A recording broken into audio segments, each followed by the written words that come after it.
We want the position and orientation of our robot to vary smoothly with time as it's following the trajectory.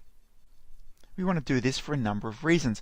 Firstly, we want to reduce the maximum acceleration on the robot. If we can reduce the peak acceleration of the robot, then we can reduce the size of the motors that are required. If the trajectory is smooth, then it's not going to induce vibrations into the structure of the robot. And this is an important issue with very, very large robots. But all this raises the question of what is smooth. Well, firstly, we want the position of the robot, x, as a function of time, to be continuous, to have no discontinuities. We also want the velocity to be continuous and the acceleration to be continuous, and perhaps we want the third derivative, which is referred to as jerk, to be continuous as well, and perhaps the fourth derivative, and so on. There are very many smooth mathematical functions, sinusoids, Gaussians, and polynomials, that we could perhaps press into service. In robotics, it's most common to use polynomials, and the quintic polynomial, that's a fifth order polynomial, is particularly useful. The quintic polynomial has got 6 coefficients, a, b, c, d, e, and f. And we're going to consider the case s as a function of t, so s is the position that we're interested in, over a trajectory which starts at time 0 and ends at time capital T. The advantage of the quintic polynomial is it's got 6 coefficients, and that means that it's got 6 boundary conditions. Now that means that we can independently set the position, the velocity, and the acceleration at the start time and at the end time. This table here then shows the names of the symbols that we use to denote these boundary conditions: initial and final position, initial and final velocity, initial and final acceleration.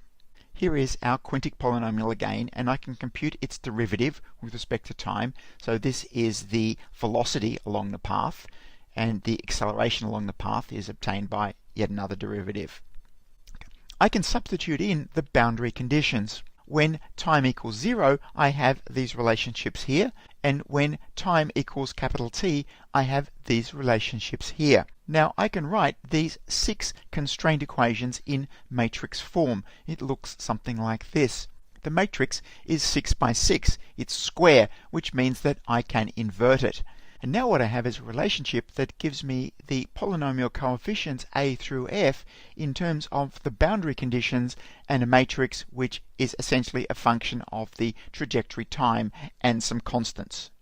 Let's create a polynomial trajectory, and to do that I'm going to use the toolbox function tpoly, shorthand for trajectory polynomial. The polynomial is going to have an initial value of 0, a final value of 1, and there are going to be 50 time steps. And here we can see the trajectory. We can see that s starts off at 0 and rises smoothly and settles out at a value of 1. We can see that the velocity starts at 0 and ends at 0, and the acceleration also starts and ends at the value of 0.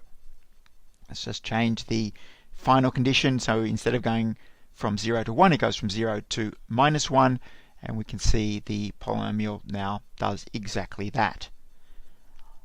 I can get the value of the variable s from this function. If I provide an output argument, then instead of producing a plot, it will return the vector s. And now we have in our workspace s, which is a vector with 50 rows and 1 column, represents the value of s at each of the 50 time steps. I can also ask for the velocity and the acceleration, and I'm going to put those into the variables sd and std for s dot and s double dot. And again, I have created in my workspace some additional vector variables. Each of them has got 50 rows. The rows correspond to the time steps.